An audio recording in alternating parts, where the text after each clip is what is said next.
Hey there traders, Lance Beggs here from yourtradingcoach.com. This video is a follow-up to the support and resistance articles that was sent out via the newsletter at yourtradingcoach.com.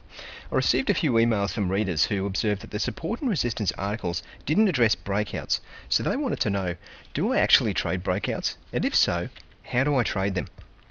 Well, their observation is correct. Those articles focused primarily on tests of support or resistance that held. They did not address breakouts, so we'll look at that briefly today. First though, if you missed the article series, you can see them on my website.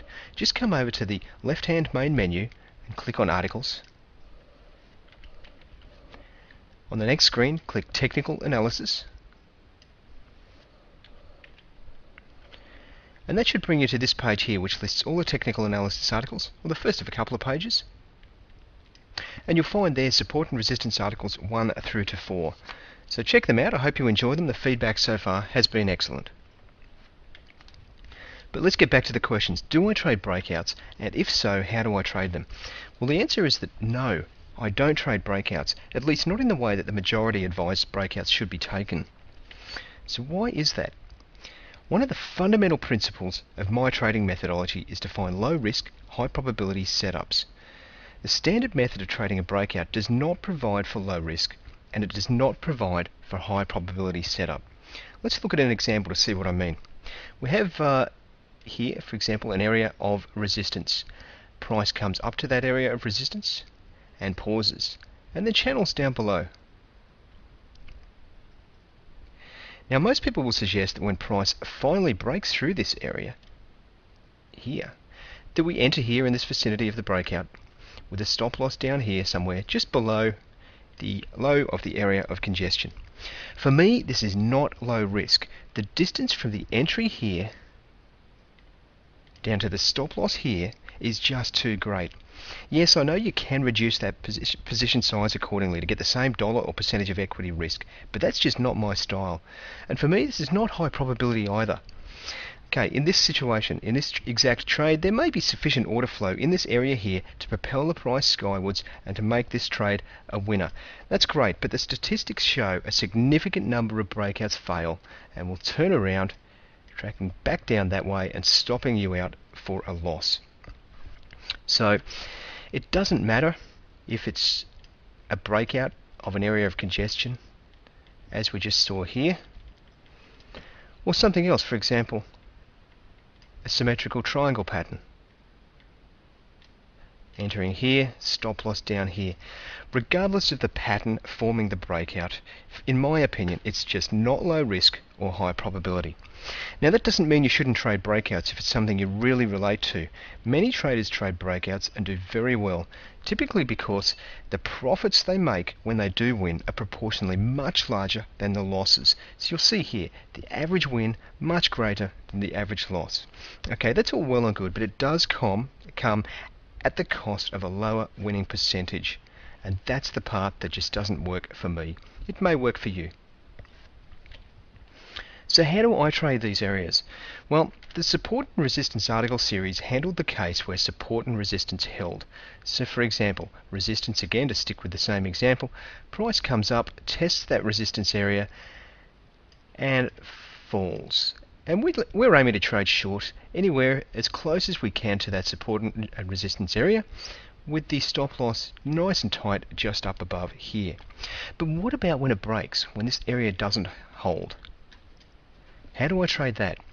Well, I'm simply looking for price action to offer me a low risk, high probability setup just after the breakout. So anywhere in this area here, or in some cases, even before it breaks out, down around here. Yes, you can get in before the breakout traders. Let's see what I mean.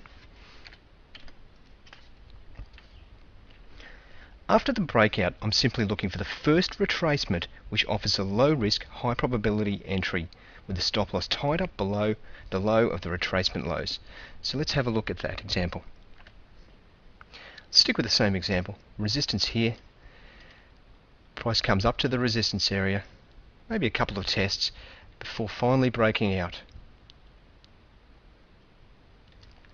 As I said, I'm simply looking for the first retracement which offers a low risk, high probability entry in this area. So it may be this retracement here which will allow me an entry round about there, with a stop loss just below the lows here. Or it may be this second retracement, which is even better, where the lows comes down to coincide with the previous high. Offering an entry around here with a stop loss down there. Even better is when the initial retracement comes all the way back to the point of breakout, offering an entry in this area here, stop loss just down below. If you've read through the support and resistance articles, you'll understand the supply and demand dynamics that are taking place in this area and why it provides both a low risk and high probability setup. A common complaint from novice traders is, what if I miss the entry? What if, for example, price does come up here, pauses at resistance and breaks out and does not provide that retracement? Well, tough. You missed one, so what? Your job now is to simply look for the next low risk, high probability setup. If it didn't come here, then it'll come sometime later. So hang in there. There's always more trades. But how do we enter before the breakout? It all comes down to price action analysis and being able to determine probable future price action from changes in momentum and volatility. This comes with experience, but let's look at a simple example. Once again, resistance. Price coming up to the area of resistance.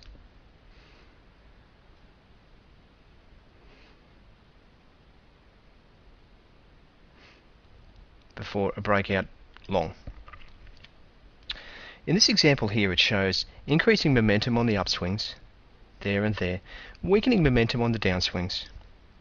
And a really great example here, because we always also have higher lows. So we have a low point here, higher low here, and higher low here. So this is a great textbook example. In this case, I'll be looking to enter long following one of the weak retracements. So perhaps tried here with a stop loss just down below, and perhaps tried here again, entering long with a stop loss just down below. Now, I always manage these trades aggressively. If the breakout doesn't come, I'm looking to get out of there with a small profit or break even. So I always look to ensure that I have at least a 1-to-1 risk-reward ratio. So the area here, from the entry to the resistance, is greater in this example than down to the stop. And just slightly larger here in this example here. Always look to have at least 1-to-1, so that if the breakout doesn't come, I'm not taking a loss. I'm out either break even or with a small profit. So that's how I trade the breakouts. Trying to enter short, somewhere up here for example on this one, prior to the breakout, beating those breakout traders. Or if I miss the entry, then I'm looking for the first low risk, high probability setup somewhere down in this area here. Now, not too many opportunities in this trade, and perhaps I missed it. That's fine. Sometimes you do miss them. Other times you get better entries. Either way, it's good because it works well with my trading psychology and my need for a lower risk and higher probability trades. I hope that gives you some ideas for your own trading. I'm Lance Beggs from yourtradingcoach.com, wishing you many profitable breakouts.